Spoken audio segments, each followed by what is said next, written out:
Yesterday, the Committee on Appropriations decided to recommend a reduced budget for the Office of the Vice President, and the reduction shall be split by the DSWD AIX program and the DOH MAIFIP program. So ipapaliwanag ko lang po na ang decision na ito ay isang committee decision. Ang Committee on Appropriations has 139 members, and with respect to the budget cut of the OVP, ito po ay naging unanimous decision among the members.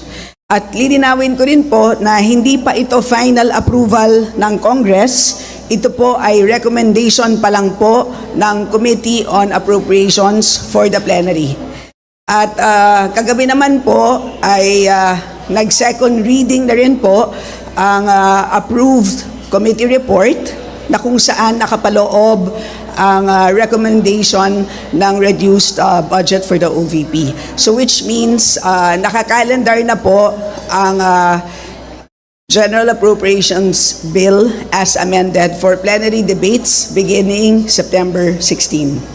And hopefully po, kung masusunod po namin ang schedule, hopefully, sana po wala masyadong mangyaring, masyadong eventful, ay matatapos po namin maaprubahan on third reading ang General Appropriations Bill by September 25. So yun po. At lilinawin ko rin po na meron pang another round of amendments. At ito po will be sa plenary na po. Doon na nga po on the week of September 16 to September 25. So, ang nangyari po is while the Office of the Vice President, the DBM, proposed or recommended a budget of 2.037 billion for the OVP, kami naman po, ang Committee on Appropriations yesterday recommended, to be exact, 733,198 million pesos, which means merong cut of 1.293159 billion pesos. At ang reduction na yan ay ililipat po sa dalawang ahensya, and as I had mentioned earlier, for two programs, the DSWD AIX program, which is the assistance for individuals in crisis situations, and the DOH MAIFIP, or the medical assistance for indigent and financially incapacitated patients. In other words, dalawa pong very important social protection programs ng ating gobyerno. So, ang specific items po na pinanggalingan nitong total cut of 1.293 billion pesos ay as follows: financial assistance, professional services, utility expenses, supplies and materials, as well as lease expenses. And ang dahilan po kung bakit ang items na ito ang naapektuhan, lahat po ay nanggaling po sa lahat po ng narinig po natin doon po sa dalawang hearings na naganap in the last weeks.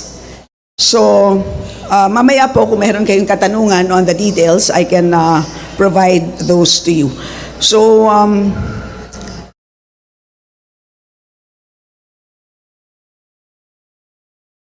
siguro just one last note before I take in questions.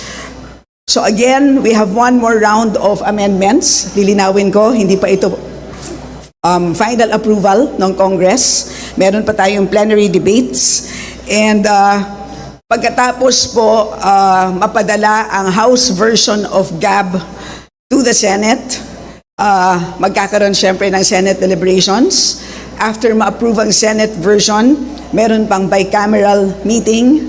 After that, magkakaroon pa po ng ratification, meaning babalik pa po yan to both Congress and the Senate. And then after that, magkakaroon pa po ng President's approval because as you know, the President can veto and ang veto po is pwede po on a line item basis. In other words po, ganun po kahaba ang proseso ng ating budget approval, budget process at malinaw po na napakarami pong tao na involved dito po sa pag-aproba ng budget. Hindi lang po 2 tao. And of course, after the budget is approved, alam naman po natin, ang budget execution is solely by the executive. So yun na lang muna po and I'm willing po to take questions. Ang lumabas po sa ating hearings is, of course, nagkaroon ng problema sa paggamit ng confidential funds. But moot and academic naman because last year pa lang ay tinanggal na natin ang confidential funds. Wala pong proposed budget for confidential funds in 2025. So at least that's out of the way. Pagdating naman po sa regular programs, ang lumabas sa hearing ay number 1, tila napakaraming opisina.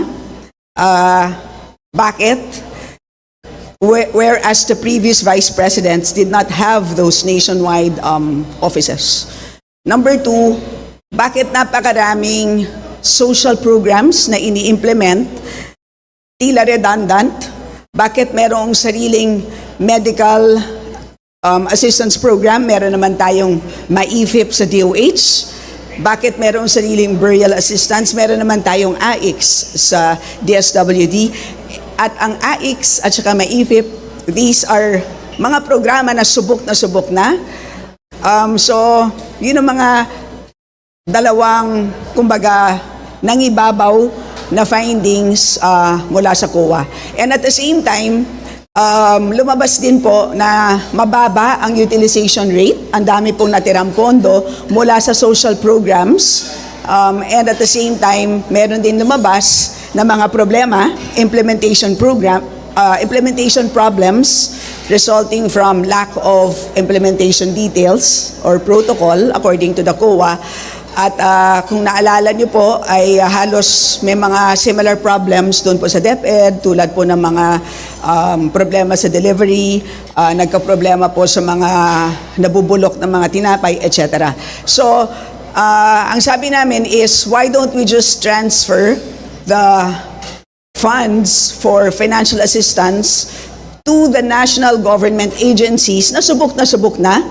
It doesn't mean na mababawasan ang kanyang pagtulong, ang pagtulong ng OVP. Ang sinasabi lang po natin is ililipat lang natin doon sa mga ahensya na yan at pwede nang kunin ng OVP ang allocation nila doon mismo sa DSWD at DOH katulad po ng ginagawa ng Congress at ng Senate. At on our part, by transferring those funds, that ensures the OVP na meron silang sapat na alokasyon na kakayanin nilang ma-implement. So ganun po ang naging main decision. And at the same time po, as I had mentioned earlier, pagdating sa rent, na-explain ko na po yun. And at the same time, tinignan din po namin yung professional services na tila malaki ang budget for consultants. Lahat po ng nag-attend kahapon during the EXICOM ay lahat po sila ay nag-agree po dito sa decision ng committee na i-reduce ang amount para sa OVP as recommended for plenary debates. Yun po ang nangyari kahapon. At pagdating naman po sa kung ano ang inaasahan natin sa presensya ng ating mahal na Vice President, sana naman po ay sila po ay dumalo.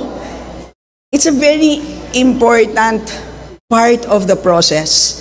So kahit na hindi sila mismo ang sasagot, isipin po nila na kumbaga po meron po silang spokesperson. Ganun lang naman po. As you know, pagdating sa plenary debates, ang kaibahan lang naman po doon sa committee hearing is hindi sila pwede mismo ang magsalita sa mikropono. Sila po ay merong spokesperson, isa ring congressman. Pero sa totoo lang po, lahat ng mga sagot, halos lahat naman po ay talagang binubulong lang naman talaga ng ahensya doon po sa congressman. So, this is a good opportunity for them. Again, hindi po kami perpekto. It's a recommended amount. We are still open to debate and discussion. So kung meron pang input na kailangan po namin malaman at meron silang apela sa amin na dapat dagdagan ito for whatever reason, kami po ay very willing to listen to all of those inputs. Willing na willing po. Kaya we are inviting all agencies for that matter. At sa totoo lang naman po, never naman po tayo hindi siniputan sa plenaryo. Kaya inaasahan po natin ang kanilang pagdalo.